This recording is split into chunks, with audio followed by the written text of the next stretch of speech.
In the 1800s, the concept of psychopathy, of serial killers, of monsters hiding in plain sight, had not yet been developed.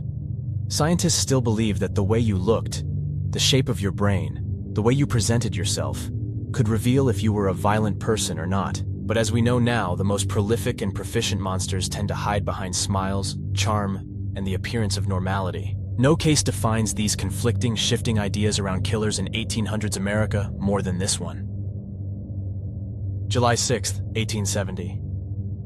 A man is heading to work in Binghamton, New York, crossing the bridge over the Shenango River, when something catches his eye.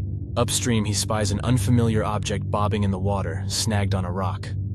Whatever it is, it doesn't look like it belongs there, so the man moves closer to inspect it. But as he nears the object, he realizes that it's a piece of clothing in the water, worn by a dead man lying face down in the shallow part of the river. With the help of a boat, he tows the body to shore and quickly alerts the sheriff. Immediately realizing that the man had drowned, he suspects that the body is linked to a recent shocking murder that had gripped the town. Before long, a crowd of nearly 200 residents gathers around to see the body. As the crowd gather, the man decides to investigate another strange object he had spotted in the river earlier. Although he had initially ignored it, now that he had discovered the body, he felt an overwhelming urge to check it out. Rowing the boat out with some help, the man reached the stationary object in the river, quickly realizing that he had discovered a second dead body. With this second body, the crowd believed they knew what had happened. Recently, 3 men had broken into the Halbert Brothers dry goods store and murdered a night guard, Frederick Merrick, before fleeing towards the river. The crowd assumed that the bodies belonged to 2 of these men, who had both drowned while trying to make an escape. Swollen from the water, the bodies were pulled from the river and laid out for the townspeople to see, with one of the men having an eye gouged out by the hook used to retrieve him. Convinced that justice had been served, the crowd cheered, believing the river had taken their lives for taking the life of one of their own. The bodies were taken to the undertaker for photographs and moved to the courthouse for embalming, with their clothing being thoroughly searched for anything that might help identify them. But one key question remained. If these were the burglars, then where was their third accomplice? And the third criminal, who would soon be apprehended and identified as Edward Howard Rulloff, was about to turn this seemingly simple case of a burglary gone wrong into something much more complicated and much, much darker. Because Rulloff, it would turn out, was not only a serial murderer, but one of America's most intellectually intriguing criminals. So much so, he would later become known as the Genius Killer.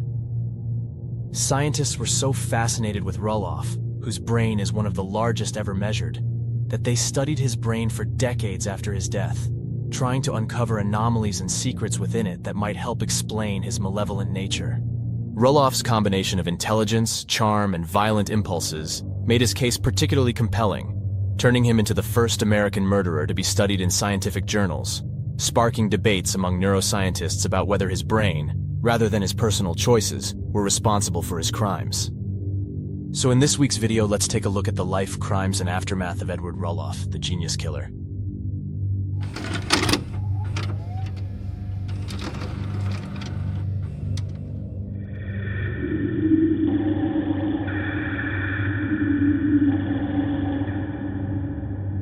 In the early hours of Wednesday morning, 3 burglars broke into Halbert's, waking the 2 clerks who were sleeping there as night guards. They attempted to use chloroform to keep the store employees asleep during the robbery, but their plan failed when one of them accidentally made a noise, waking the clerks. Frederick Merrick, one of the clerks, initially tried to shoot at the intruders with a pistol he had under his pillow, but the gun malfunctioned. In response, he hurled a stool at the intruders to try and scare them off. Gilbert Burroughs, the other clerk, managed to catch one of the intruders and started beating him. But then, the third intruder pulled out a gun and fired a warning shot into the air. Burroughs backed off, but Merrick continued attacking the intruders. So the third man aimed his gun at his head and fired, killing him instantly. As the burglars fled the scene, Burroughs hurried out to get the police and alert them to what had happened. A young girl reported seeing 2 men leaving the store through the back door towards the river, but was unable to see if they got into a boat or jumped into the water. Another woman claimed to have seen 3 men enter the river, and she was right. The robbers missed the boat that was supposed to take them across the Shenango River and were forced to swim instead. 2 of them, exhausted and unable to fight the strong current, drowned during the attempt. The third managed to swim across, leaving behind his pair of leather boots. After Burroughs raised the alarm, the Binghamton police quickly organized patrols and began rounding up anyone who appeared suspicious. The next morning, a stranger drew attention to himself by refusing to identify himself when approached at the local railroad station. Instead, he bolted across the train tracks and hid in the outhouse of a nearby farm, where he was eventually apprehended and placed in jail alongside 2 other suspects. The sheriff took the 3 potential suspects, including the unknown stranger, to view the 2 bodies, hoping to see some sort of reaction that would reveal they knew the dead men. But all 3 claimed not to recognize the dead men, and their behavior seemed to reveal no signs of deception. The stranger, in particular, remained calm and stoic as he examined the corpses. Initially, he gave his name to the grand jury as Charles Augustus, but he later changed it to George Williams, which raised suspicions about him, but didn't provide any definitive link towards the murder of the night clerk. The stranger claimed to be a 52-year-old lawyer, and the sheriff saw no reason to keep him detained. That is, until an onlooker, Judge Ransom Balcom, recognized him and shouted out, "You are Edward H. Rulloff. You murdered your wife and child in Lansing in 1845. Rulloff admitted his true identity when pressed, but offered a reasonable excuse for his lie.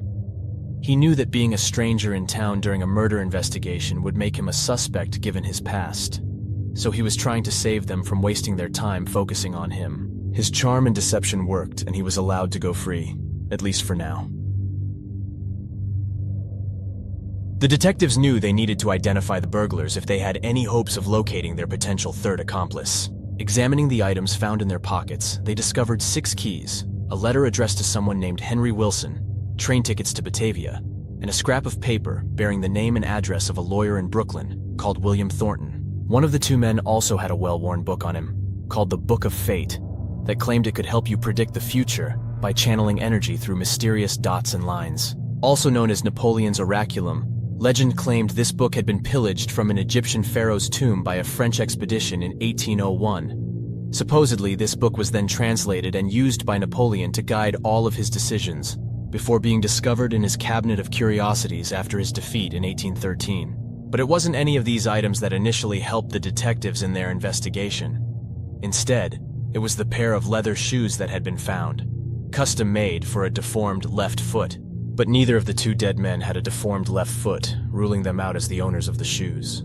Not long after Rulloff had already been let free and left town, someone recalled a peculiar detail about him. He was missing his big toe and had several unusual bumps on his feet. Assuming the custom shoes must have belonged to him, a deputy was sent to locate Rulloff and managed to catch up with him on his journey out of Binghamton.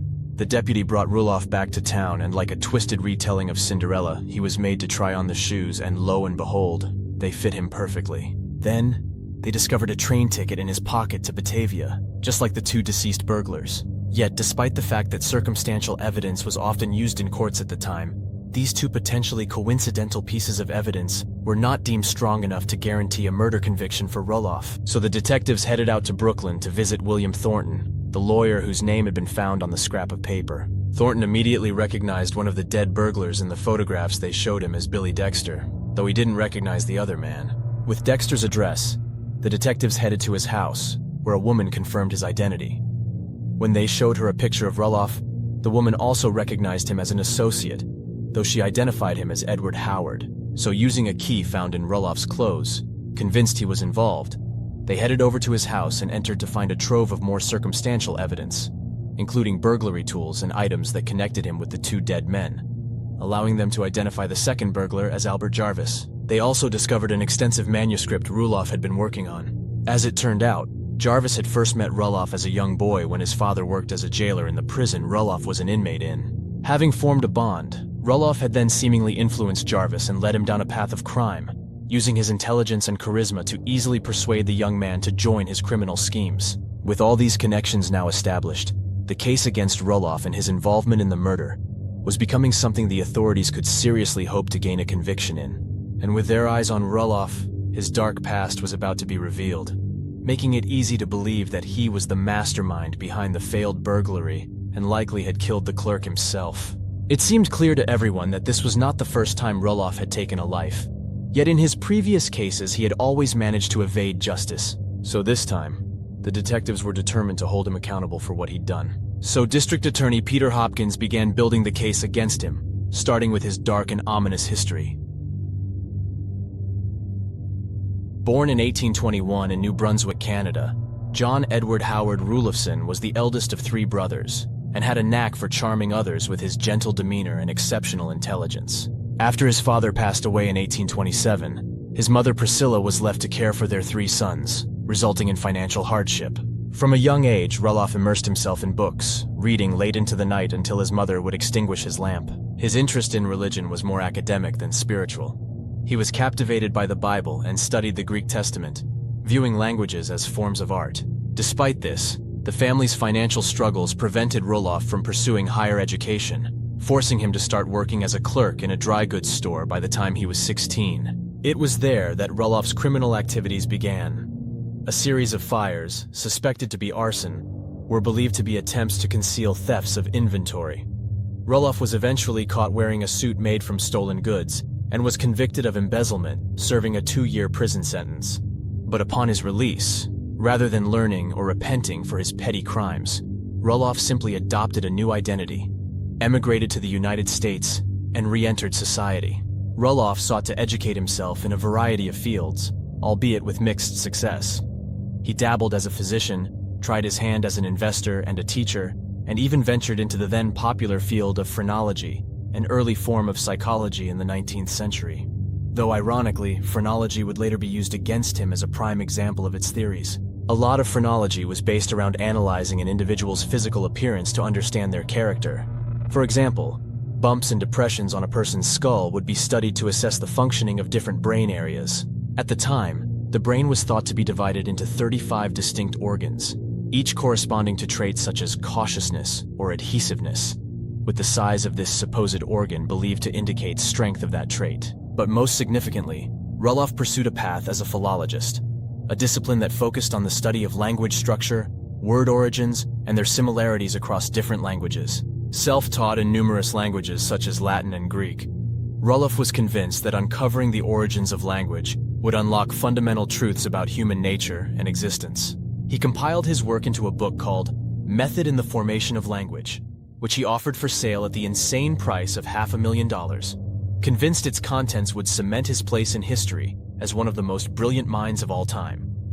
Unsurprisingly, nobody purchased it. This alone should be enough to show you the extent of Rulloff's arrogance and inflated sense of self-worth. But to make sure it was clear to everyone he met just how intelligent and superior he was, he would drop literary references and phrases into every conversation he had to try and impress those around him. After finding employment on the Erie Canal, Rulloff caught the attention of Will Shutt, who invited him to visit his home. When Rulloff arrived at the Shutt farm in Dryden, New York, in mid-1842, he presented himself as an impressive individual, fluent in several languages, and he soon secured a position as a local schoolteacher. Among his students was the teenage Harriet Shutt, who was captivated by the learned man.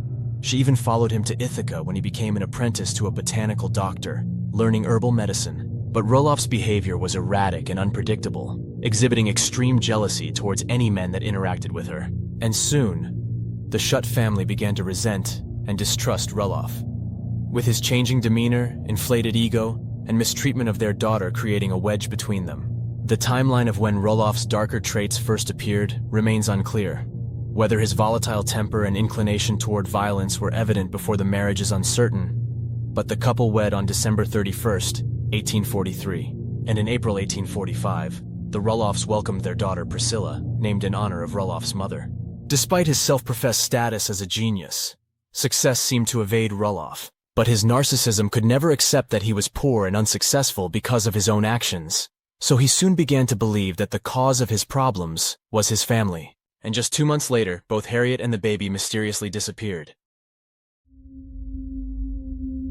Soon after their marriage, Rulloff moved Harriet 10 miles away from her family farm to a converted store in Lansing. There, he established himself as a well-regarded botanical physician and gained a reputation as a scholar. A month prior to his family vanishing, in May of that year, Will Shutt was in a desperate situation. His wife and their newborn daughter were gravely ill from a bacterial infection. So he urgently pled with Rulloff to use his herbal remedies to save them. Despite the resentment and issues between Rulloff and the Shutt family, he reluctantly agreed to assist. But after Rulloff attended to them, Their conditions seemed to worsen, and by June, both mother and child had died. Given Rulloff was known to dislike Will and the Shutt family, some speculated that he may have poisoned Amelia and her baby out of spite. However, devastated by his loss, Will simply believed their deaths were the result of their illness, at least at the time. There was no way a respected scholar could commit such a heinous act. Was there? While this incident was suspicious, what happened next was downright disturbing. A mere 2 weeks after Amelia and her child's funeral, Rulloff's own wife and daughter mysteriously vanished. Rulloff explained their absence by claiming that Harriet and Priscilla were traveling, though their purported location varied frequently. Harriet was last seen on June 23rd, borrowing soap from a neighbor where she mentioned nothing about leaving or going anywhere. Later that day, a young girl who visited the home reported no signs that Harriet and Priscilla were intending to go anywhere. That evening, neighbors heard commotion from the Rulloff household, though it would be years before Rulloff revealed what truly had happened that night. According to him, he and Harriet had a heated argument about their future, with Rulloff wanting to move to Ohio, where he had been offered a prestigious position leading an academy, while Harriet wanted to stay near her family, especially as her brother was still grieving. As the argument escalated, Rulloff struck his wife in the head with a pestle he used for crushing medicines, fracturing her skull and killing her. To stop his daughter Priscilla from crying, he gave her a narcotic. According to himself in later interviews, he spent the entire night brooding on his bed and contemplating suicide, but ultimately decided against it, believing that ending his life would deprive the world of his genius. Instead, he borrowed a horse and cart from a neighbor, placed Harriet and Priscilla's bodies in a large chest to transport them along the lakeshore, rowed out to deep water in a boat, and discarded the weighted bodies overboard. It's worth noting, Rulloff never actually mentioned what happened to his baby after giving her the narcotic to stop crying. But given she vanished that same night, it's safe to assume she suffered the same fate as her mother. But nobody was aware of this at the time. To the rest of the world, Rulloff offered various explanations of how and why Harriet had disappeared, suggesting she left town on her own. Not long after, Rulloff gathered up his books and manuscript, telling his neighbors he was going on an extended trip. It wasn't until weeks later that curious neighbors entered the Rulloff home to find evidence suggesting Harriet had never planned to suddenly leave with her baby, such as the skirt she was wearing the last day she was seen being found discarded on the floor. After nearly a month more had passed, an official investigation into their disappearances finally began, and by then Rulloff had vanished himself, living under a new identity, in a new town where nobody knew anything about his dark deeds. With the neighbors believing Rulloff had likely murdered his wife and child, they prepared to form a posse to track him down when suddenly, Rulloff returned to town acting as if nothing were amiss. When questioned about Harriet and Priscilla, Rulloff calmly claimed they were in the lake region, appearing genuinely surprised that people were openly accusing him of murder. Harriet's brothers, Ephraim and William Shutt, were sitting in a store in Ithaca on a sweltering late summer day when Rulloff unexpectedly walked in. The brothers stared at him in shock. "Where have you been?" William asked pointedly. "Between the lakes," Rulloff replied calmly. "And where are your wife and child?" Ephraim pressed. Rulloff simply smiled and repeated, "Between the lakes." Harriet's brothers demanded that he prove his story was true and take them to see his sister. On the way to Ohio, however, Rulloff managed to slip away and escape.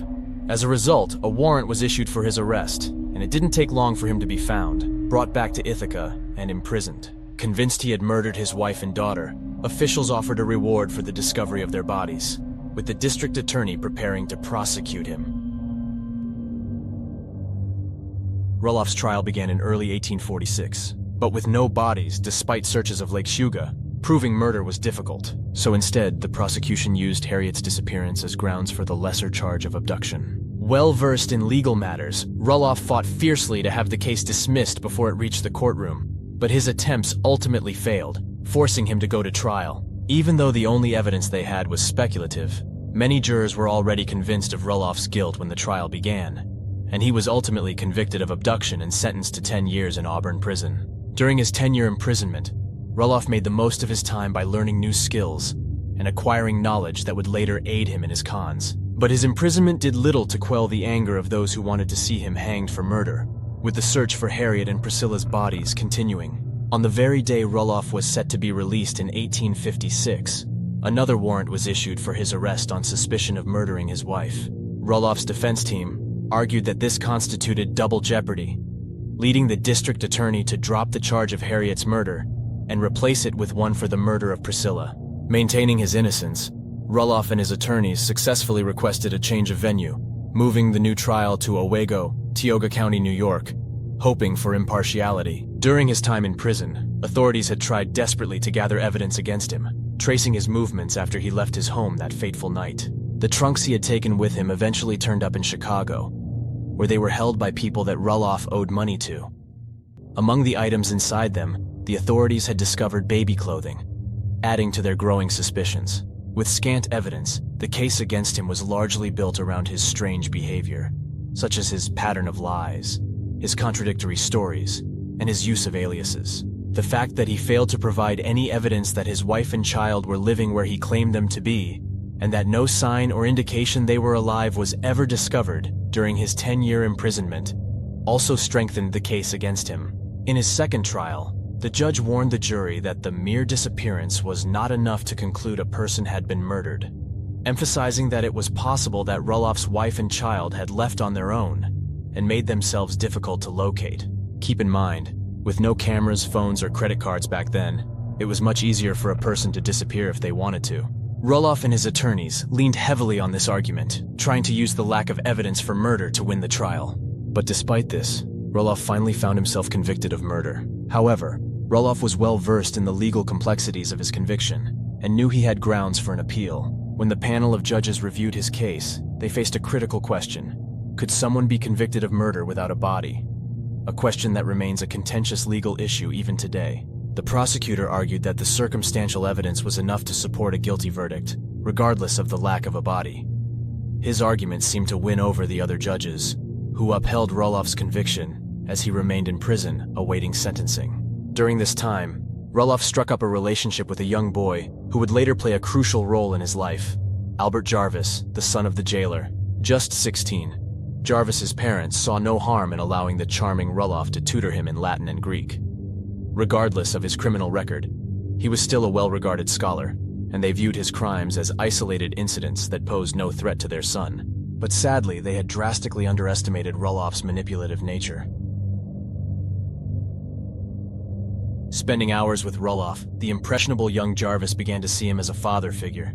Rulloff even won over his parents, offering to write a biography for the father, and gaining the sympathy of the mother who refused to believe that such a kind, intelligent man could be a murderer, with rumors even suggesting she had fallen in love with him. So in 1857, when Rulloff managed to escape the prison by breaking free from 8 locks and a chain around his ankle, it isn't hard to speculate who might have helped him. A $500 reward was immediately offered for his capture, with detailed descriptions of his appearance circulated throughout the country, describing him as a learned murderer, with a thick neck and a large head who may be wearing a disguise. A local newspaper reporter made the claim that a visitor to the jail had given Rulloff a significant amount of money to assist him, a fact later confirmed by Jarvis, and leading to the dismissal of his father from his position. Despite the reward growing to over $1,000 for his capture, Rulloff remained at large, committing a series of robberies to fund his life on the run. Rulloff eventually moved westward to Ohio, but he couldn't run fast enough to escape his own reward notice.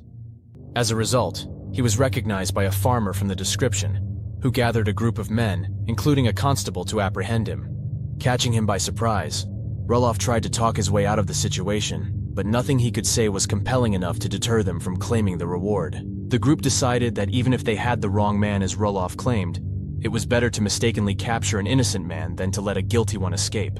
Returned to the sheriff in Ithaca, Rulloff was formally identified and placed back in his former prison cell, albeit with new and more robust locks. With Rulloff still trying to challenge his murder conviction, the prosecutor decided to shift to a case with bodies that they could perhaps prove to secure Rulloff's imprisonment once and for all. The deaths of his sister-in-law, Amelia, and her infant daughter. Will Shutt was eager to assist them, and despite the emotional distress of it, gave them permission to exhume his wife's body to try and see if poison could be found. Although the prosecution didn't discover arsenic in her blood, as they had hoped, they did discover copper deposits in her tissues, indicating that a foreign substance had been introduced into her body. Once again, they did not have definitive proof that Rulloff was responsible for the deaths, or that they were provably murdered. As this was going on, Rulloff received a sentence of death for his conviction of murdering Priscilla. But as a result of this, the door was open for another appeal. with attorney Francis Finch taking up his case to challenge the verdict. Phrenologists analyzed Rulloff's head, concluding that his unusually large head indicated significant intelligence, and combined with his charming and charismatic personality, people began to question if he really was guilty. Ultimately, Finch argued before the justices that while circumstantial evidence could be legally sufficient for a conviction, the mere disappearance of a person did not automatically prove a crime. The justice agreed, declaring that conclusive proof was necessary for a death sentence and ultimately resulting in his release. The Rulloff Rule, which stipulated that additional evidence beyond the absence of a body was necessary to prove murder, was established in New York law for many years. Following his release, Rulloff fled westward on foot, surviving on wild nuts and stolen farm produce, but he lost 2 toes to frostbite along the way. Upon reaching Meadville, Pennsylvania, Rulloff introduced himself to a local inventor using the alias James Nelson. He impressed him with his extensive knowledge, convincing him to enter a business partnership. He similarly impressed the faculty at Jefferson College in southwestern Pennsylvania and was on the verge of securing a professorship when he received a letter from Albert Jarvis. Jarvis informed him that both he and his mother were now destitute and threatened Rulloff if he didn't offer financial assistance. In response, Rulloff robbed a jewelry store with the intention of giving the proceeds to the Jarvis family. However, he was soon arrested and imprisoned, serving 2 years under a false identity in jail. And it was here that he met William Dexter. Upon their release, Rulloff, Dexter, and Jarvis formed a criminal trio, with the 2 young men in their 20s following the older, more experienced, and more intelligent Rulloff to plan their schemes. Operating out of New York City, the trio specialized in stealing luxury fabrics, which were less likely to be traced. By day, Rulloff tutored the young men in ancient languages, classical poetry, and writing. At night, Jarvis and Dexter engaged in burglaries targeting silk merchants, small-town banks, and large dry goods stores. Rulloff balanced his criminal activities with his academic ambitions. While his accomplices stole, he continued working diligently on his manuscript. Things which are opposites in meaning are named from the same roots, in which the elements are reversed, Rulloff wrote. Take the words stir and rest, for example, the meanings of which are opposites. In stir, the roots is composed of str. In rest, these are reversed, rst. It was at this time that Rulloff offered to sell his manuscript for the ludicrous $500,000 at the American Philological Association meeting in Poughkeepsie, New York, where the leading experts in the field ridiculed him and his theories.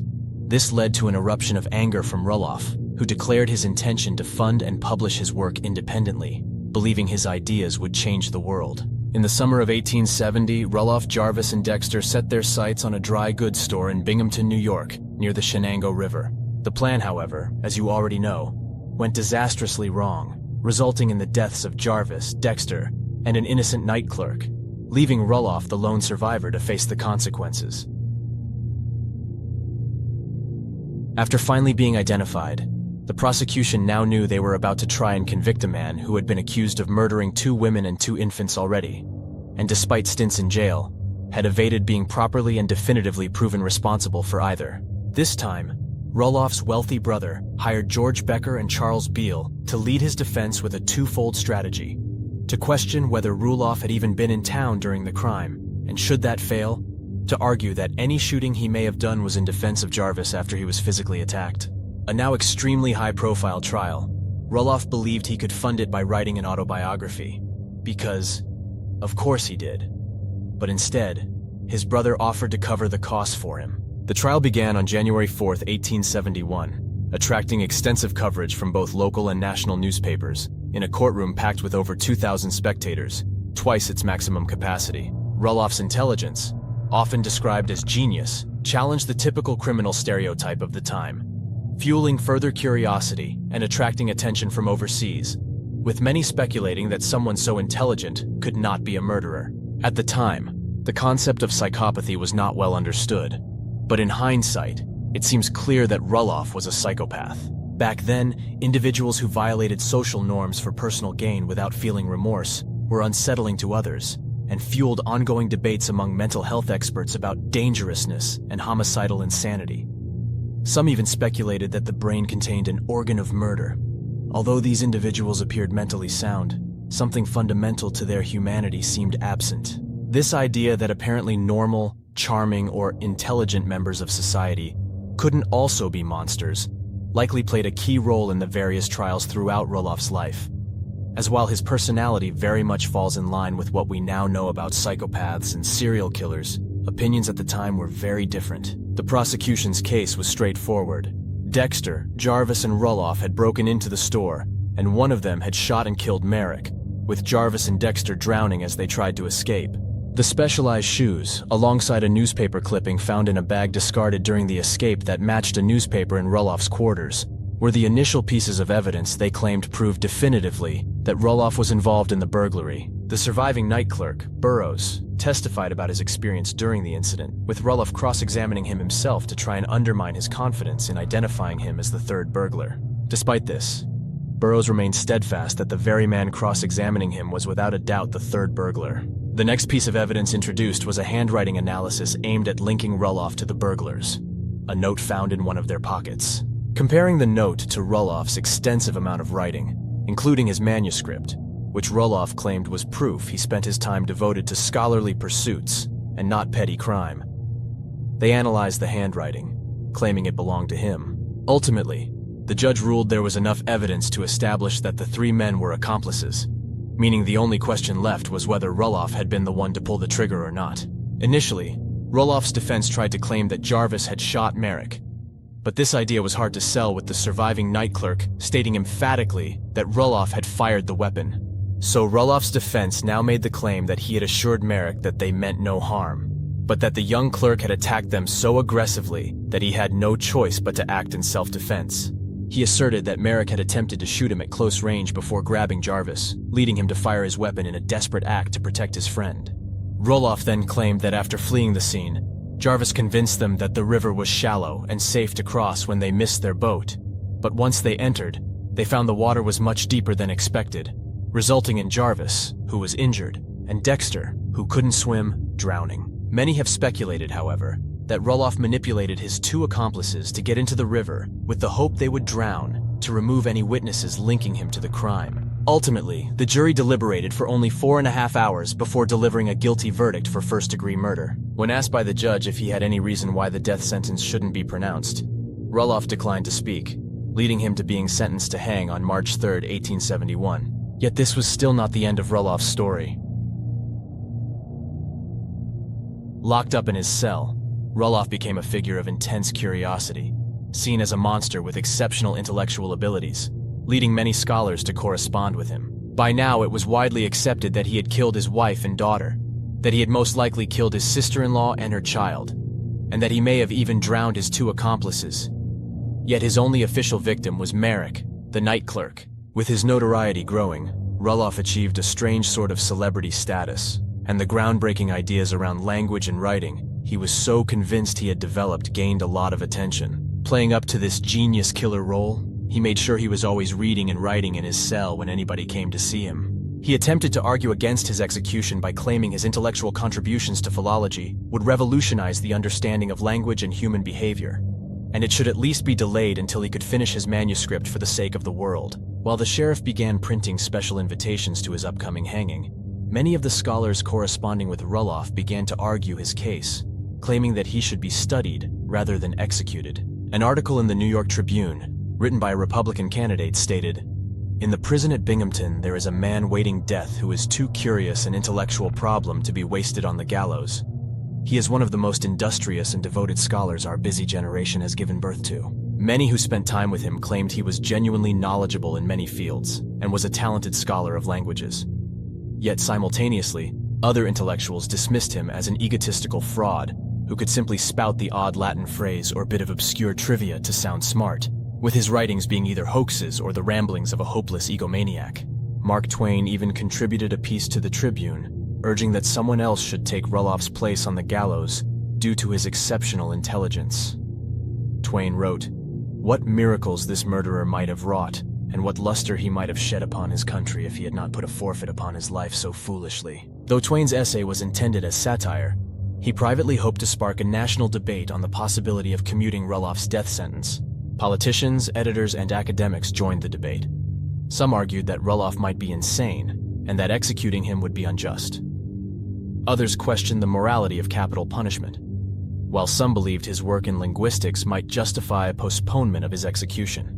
Rulloff conducted several interviews with the press, where he finally confessed to killing his wife, though he continued to deny he had murdered his daughter.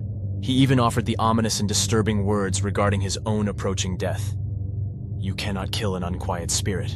In the days leading up to his execution, Rulloff began destroying much of his writing, though his manuscript was safely locked away in a bank vault. Rulloff confided in his attorney, claiming he was a martyr to science and believed himself to be wronged. Finally, the day of his execution arrived.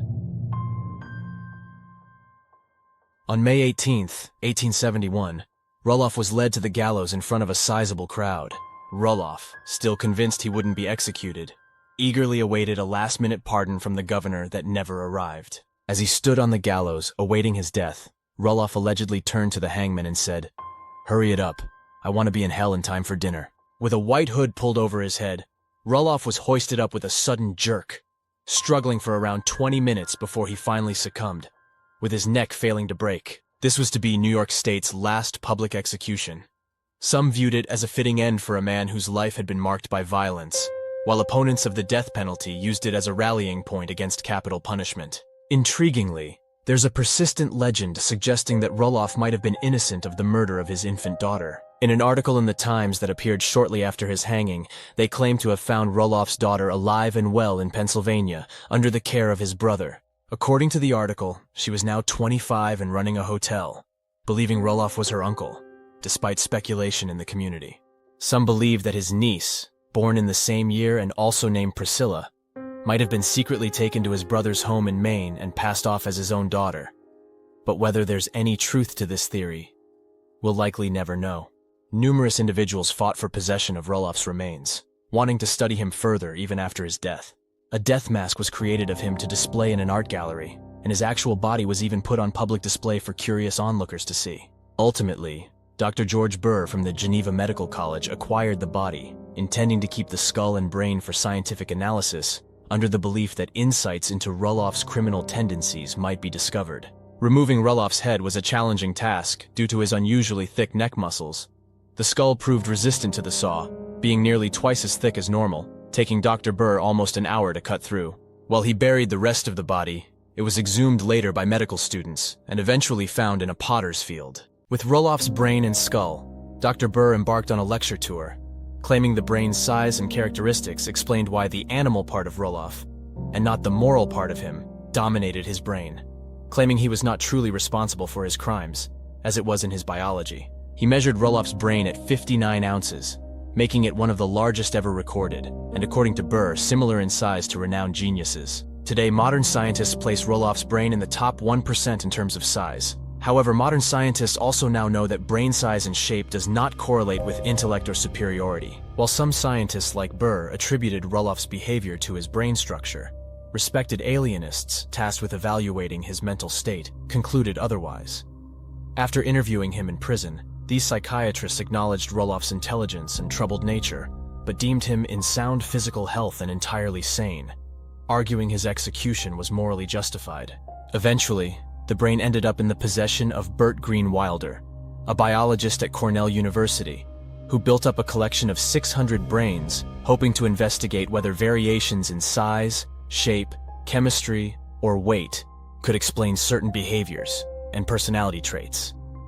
The brain was ultimately preserved in formalin in a glass jar. In fact, Rulloff's brain played a key role in the work of Dr. Wilder, who compared the brains of criminals, women, and different ethnicities against those of elite white men to prove that regardless of race, sex, or moral standing, there were similarities among all brains, not differences. Wilder was actually the first to make such claims in the scientific community, presenting groundbreaking evidence that has since been supported by modern neuroscientists in stark contrast to the beliefs of the time. The Wellcome Center in London later recognized Rulloff's brain as the most notorious brain in US history, a testament to its lasting impact. In Ithaca, New York, there was even a pub named after Rulloff, claiming he was a learned murderer and that he was a physician, lawyer, scholar, draftsman, carpenter, and spoke 28 languages. Although not all opinions on his true intellect or ability are as kind as his namesake pub's write-up, Rulloff is unquestionably one of the most complex and notable killers in the annals of American true crime. The New York Times described Edward Rulloff in their damning obituary as a man of great pretension and excessive vanity, noting his troubled past, a thief in his youth, a convict who spent 18 of his 51 years behind bars, a bungler in criminal endeavors, and a fraud in his scholarly pursuits, distinguished only by his depravity. Rulloff's story raises enduring questions about the coexistence of brilliance and malevolence in the human mind, continuing to intrigue and challenge our understanding of the criminal psyche, reflecting ongoing efforts to unravel its mysteries. Rulloff was a figure of deep contradiction, admired by some as a pioneering intellect poised to transform the field of philology, and dismissed by others as a charlatan and con artist. To this day, Rulloff's brain remains part of the Wilder Brain Collection at Cornell University. And with that, our exploration of this dark and disturbing case comes to a close. Let me know your thoughts about this one down in the comments section below. Do you think Rulloff was truly responsible for all 7 deaths linked to him? Do you think he was as smart and intelligent as he believed himself to be? Or was he just a charming fraudster? Would our understanding of his narcissism and personality disorders have impacted his death sentence in the modern age, or helped to stop his spree of murders before many of them could have even happened? Let me know what you think. If you enjoyed this video, don't forget to like and subscribe, and please check out some of my other true crime content up on the channel. You have been watching The Mystery Abyss.